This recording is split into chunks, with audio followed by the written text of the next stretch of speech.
بنیاد پر رکھا جاتا ہے کہ شاید کوئی بات ہمارے دل میں اتر جائے اور ہماری زندگی کا کام بن جائے۔ اس لیے میری گزارش ہے، جہاں تک آواز جا رہی ہے ان تمام لوگوں سے گزارش ہے کہ دین کی بات غور سے سننا چاہیے۔ مشاعرے کی محفل اور دین کی محفل میں فرق ہے، جلسے میں اور مشاعرے میں فرق ہے۔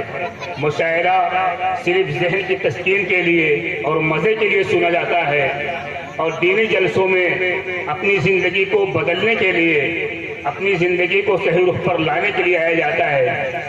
یہ اس مقصد کی وجہ سے ہم دینی جلسوں میں جتنا ادب سے بیٹھیں گے، احترام سے بیٹھیں گے، صحیح نیت کے جذبے سے بیٹھیں گے، اپنی زندگیوں کو تبدیل کرنے کے ارادے سے بیٹھیں گے، اللہ تعالیٰ آپ کے اس صحیح ارادے کی برکت سے جو مقرر حضرات ہوں گے ان سے اللہ ایسی بات کہلوا دیں گے جو آپ کے لیے بھی مفید ہوگی، ہمارے لیے بھی مفید ہوگی، اور ہمارے اس علاقے کے لیے باعث خیر اور برکت ہوگی۔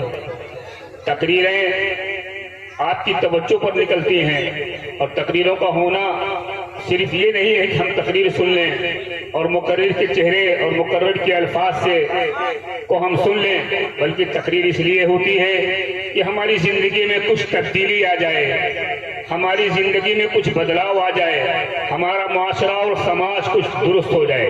اس لیے میں گزارش کروں گا کچھ تھوڑی سی حرکت کریں۔ یہ جو جگہ آگے کی خالی ہوئی ہے اس آگے کی جگہ کو پر کر لیں، شیطان کے لیے ان جگہوں کو نہ چھوڑیں، مجمع قریب قریب آ جائے اور جگہ کو پر کر لیں، سارے لوگ حرکت پہ آ جائیں۔ تھوڑی سی ہماری حرکت کیا عجب کہ اللہ کے یہاں قبولیت کا مقام حاصل کر لے اور ہماری ہدایت اور کو صحیح کر دے۔ ہماری نیت سب سے بنیادی چیز ہے، نیت۔ اگر نیت ہماری صحیح ہوگی تو ہمارے اعمال صحیح ہوں گے، اگر ہماری نیت میں فساد ہوگا تو ہمارے اعمال صحیح نہیں ہوں گے۔ اس لیے ہم نیت صحیح کریں۔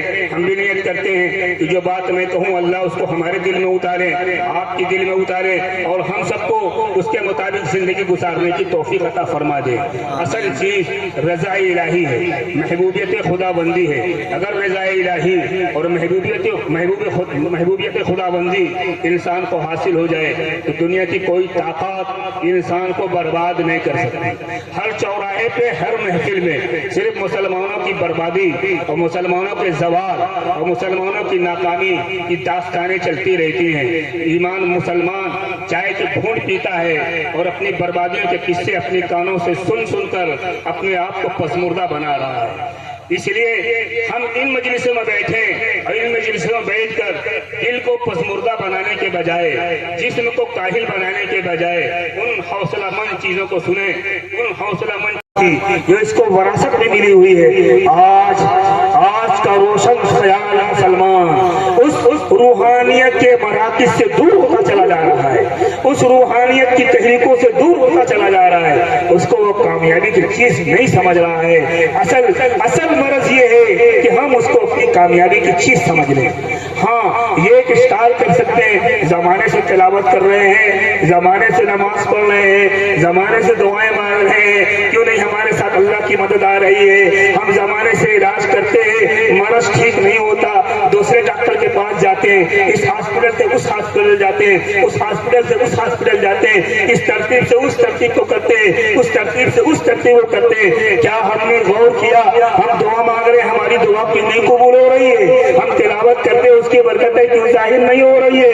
ہم نمازیں پڑھ رہے ہیں، ابھی رمضان گزرا، ہم نماز اور روزوں کے ساتھ ہم نے زندگی گزاری، پھر بھی ہم پریشان کیوں ہیں؟ تو اگر ہم اس کو تجزیہ کریں گے، علماء کرام سے ہم نے جائیں گے، پوچھیں گے، تو معلوم یہ ہوگا کہ قرآن سے ہماری زندگی ہٹی ہوئی ہے، قرآن سے ہماری زندگی ہٹی ہوئی ہے، قرآن کے بیشتر احکامات ہماری زندگی میں ہے ہی نہیں۔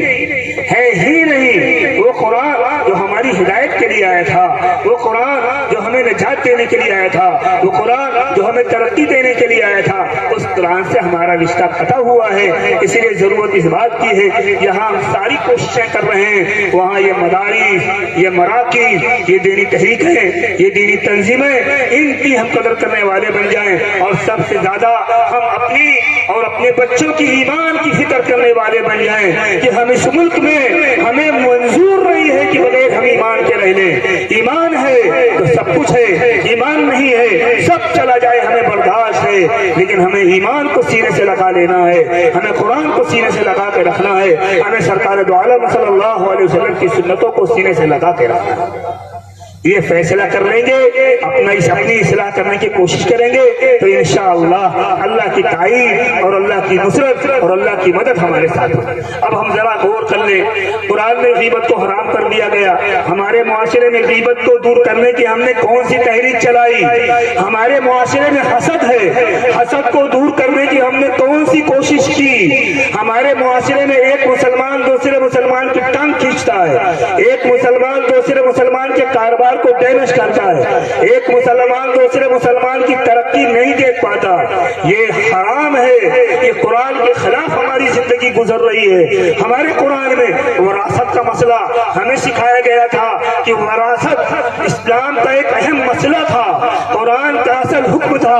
ہم نماز کے ساتھ وراثت دینے کے قائل نہیں ہیں، وراثت کو نہیں مان رہے ہیں، ہم وراثت کو تسلیم نہیں کر رہے، ہم اپنی مرضی سے جیئیں گے، اپنی مرضی سے ابا کا انتقال ہوگا، اماں کا انتقال ہوگا، ہم وراثت تقسیم کر لیں گے، ہم مدرسے میں 10 لاکھ چندہ دے دیں گے، لیکن ہم وراثت تقسیم نہیں دیں گے۔ 10 لاکھ نہیں، 1 کروڑ دے دیجئے، پوری مسجد بنا دیجئے، لیکن آپ نے شریعت کے مطابق وراثت تقسیم نہیں کی، حالات کبھی نہیں بدلیں گے، کبھی نہیں بدلیں گے۔ مانگتے رہیے دعا، مانگتے رہیے دعا، خدا کے احکامات توڑے جائیں، حالات بدل جائیں گے۔ ہم غیروں سے امید رکھیں کہ وہ اسلام پر چلے گا، خود ہم اسلام کو اپنے گھروں میں ذبح کریں۔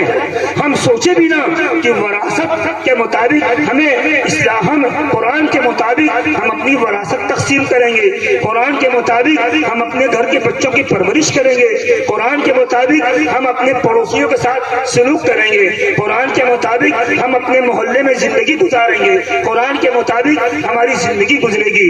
اے مسلمانوں، ہمیں یہ طے کرنا ہوگا، یہ بچوں کو جو ہم نے حافظ بنایا ہے بہت مبارک ہو، اللہ ان کی زندگی کو مبارک بنائے، ان کے والدین بڑی فضیلت ہے، بڑی فضیلت ہے، لیکن جب قرآن کے حافظ پر اتنی فضیلت ہے تو قرآن کے پیغام کو لے کر اور قرآن کے درد کو لے کے مسلمانوں کو پھرنے کی ضرورت تھی۔ مسلمان اس کا تاجر تھا، مسلمان اس کا سوداگر تھا۔ صحابہ ایمان کی تجارت، قرآن کی تجارت کے لیے جب دنیا میں پھیلے ہیں تو پوری دنیا میں اسلام پھیل گیا اور اسلام کا روب اور مسلمانوں کا دبدبہ پوری دنیا پر پڑ گیا۔ لیکن جب مسلمان کاروبار کے لیے پھرا، تجارت کے لیے پھرا، مکان کے لیے پھرا، بچے کی شادی کے لیے پھرا اور جائیداد بنانے کے لیے پھرا اور بچے کا فیوچر بنانے کے لیے پھرا، لیکن اسلام کے لیے نہیں پھر سکا، اسلام کے لیے کوئی فکر نہیں کی، مسلمان ذلیل ہو گیا۔ اسلام کی ہیبت، مسلمانوں کی ہیبت لوگوں کے دلوں سے نکل گئی اور پھر مسلمان رسوا ہو گیا۔ ہمیں چاہیے اگر وہی عزت، اگر ہم چاہتے ہیں اپنی حفاظت، اگر ہم چاہتے ہیں اپنا وقار، اگر ہم چاہتے ہیں اس ملک میں اپنی بقا، تو ہمیں قرآن کی طرف آنا ہوگا، مدرسوں کی طرف آنا ہوگا، اللہ کے حکامات کی طرف آنا ہوگا، ہمیں قرآن سے رشتوں کو مضبوط کرنا ہوگا، مکاتب کا جال کو بچھانا ہوگا اور قرآنی حکامات کے مطابق ہمیں اپنے گھر کے نظام کو بنانا ہوگا۔ اللہ ہمیں بھی توفیق عطا فرمائے اور آپ کو توفیق عطا فرمائے اور ہم سب کے حوصلوں کو بڑھائے اور ہم سب کی ہمتوں کو بڑھائے اور ہماری بقا اور تحفظ کا فیصلہ فرمائے، بلکہ فیصلہ ہی نہ فرمائے۔ ہمارے اس ملک میں ہمارے بزرگوں نے جو قربانیاں دی ہیں، ان قربانیوں کے طفیل میں ہم اس ملک میں توحید کی جوڑوں کو مضبوط فرمائے، ایمان کی بہاروں کو عام فرمائے اور ایمان کی کھیتیوں کو لہلہا اٹھے۔ اللہ کو ہماری ضرورت نہیں ہے، اللہ تو ایمان کی کھیتی کو لہلہا اٹھیں گے، ہم ایمان سے وابستہ رہیں گے، ایمان کی کیاری کو، ایمان کی کھیتی کو اپنے گھر کے آنگن میں سجا لیں، اپنے گھر کے آنگن میں سجا لیں، اپنے گاؤں کے آنگن میں سجا لیں، اپنے شہر کے آنگن میں سجا لیں، ایمان کی کھیتی لگا دیں تو اللہ ہمیں بھی لہلا اٹھے، اللہ ہمیں بھی لہلا دیں گے، ہمیں بھی شام کر دیں گے۔ اللہ ہمارے اس کہنے سننے کو قبول فرمائے اور اس جلسے کو اور اس کے منتظمین کو اور آنے والوں کو اور شرکت کرنے والوں کو سب کو بے انتہا قبول فرمائے اور ہماری لغزشوں کو معاف فرمائے۔ وآخر دعوانا ان الحمدللہ رب العالمین۔ ماشاء اللہ مولانا